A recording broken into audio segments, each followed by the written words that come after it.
I wanted to do a problem here from a textbook, number 47. We've got silver um, acetate that's reacting with chloride to yield silver chloride and acetate ion, and we're asked to calculate the K for the chemical reaction. So recall again, when you have a solid on the left, you can write an equilibrium showing how this solid can dissolve to form ions.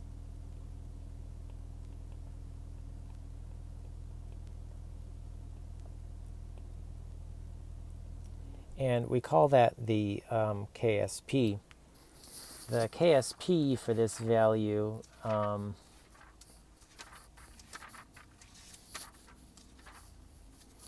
is going to have the value of 1.9 times 10 to the minus 3.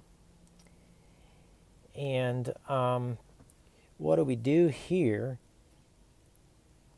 to explain how chloride or something can involve itself with silver chloride? Well, here you need to recognize that the only way that silver chloride can form is with silver reacting with chloride, right? Chloride ion, which is on the left of this chemical equation, to give you silver chloride, okay? Now that's not the KSP for,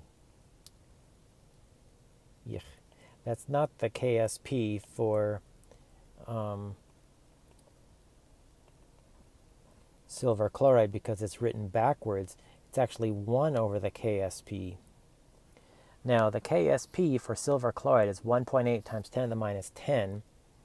So that's 1 over 1.8 times 10 to the minus 10. And so that equilibrium constant is going to have the value of, let's do that on our calculator.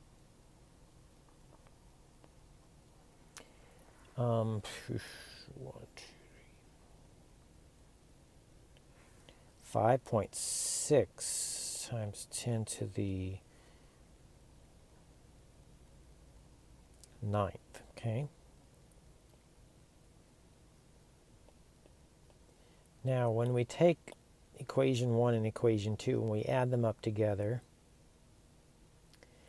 you can see that silver ion is on the left of this equation and silver ion is on the right of this equation. And the two are going to cancel out, and you're going to get the net equation that we have written in this word problem. The equilibrium constant for that chemical reaction is going to be equal to KSP times 1 over the KSP. And these are different substances, right? So we'll call this substance 1, this is substance 2. So that's going to be 1.9 times 10 to the minus 3. And we want to divide by,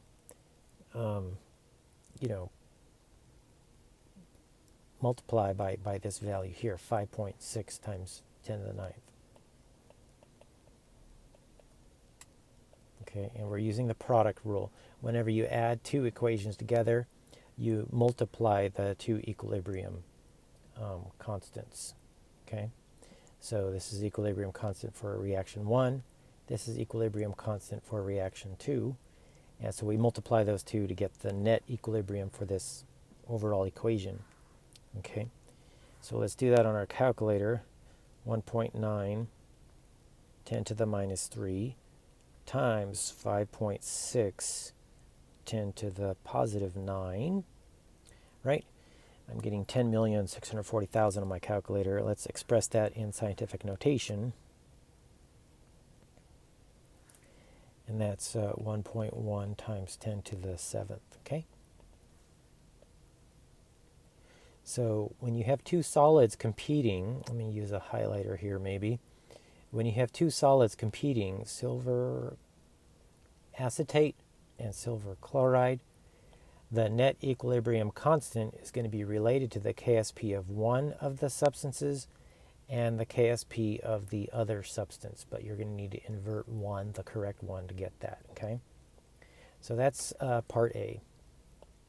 Part B asks, will more silver chloride precipitate if H plus ions are added? And you might be wondering, well, there is no H plus in this overall equation here, so what do we do? Now, we don't need to calculate an equilibrium constant unless you're gung-ho about that, but what you need to recognize is a couple of features. Acetate is a weak base, and it reacts with acid, so we can write that equilibrium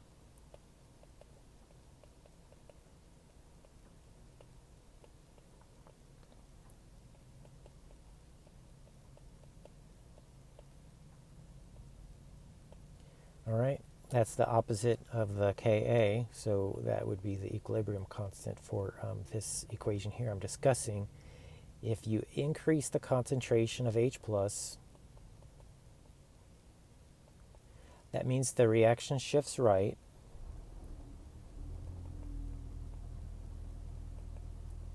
Okay. If the reaction, so follow the logic here, so if you increase the H+ concentration, the reaction shifts right.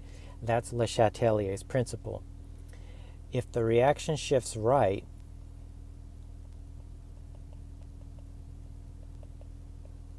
it means that you're using up reactants. They're going away as the chemical reaction proceeds from left to right.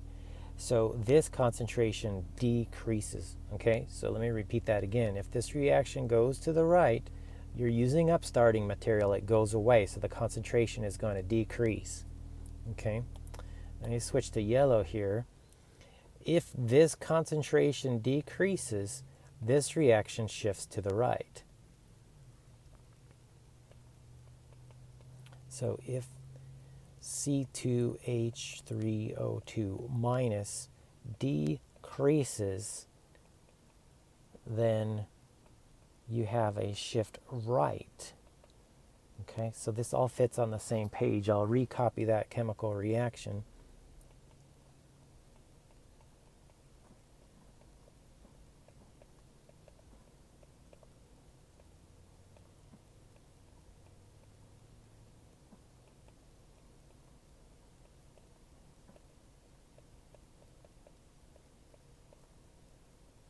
Okay, so here in yellow, we've gotten to the part where we're thinking about the concentration of acetate. If acetate decreases, Le Chatelier's principle says that we shift towards the decrease. So that means this reaction shifts right.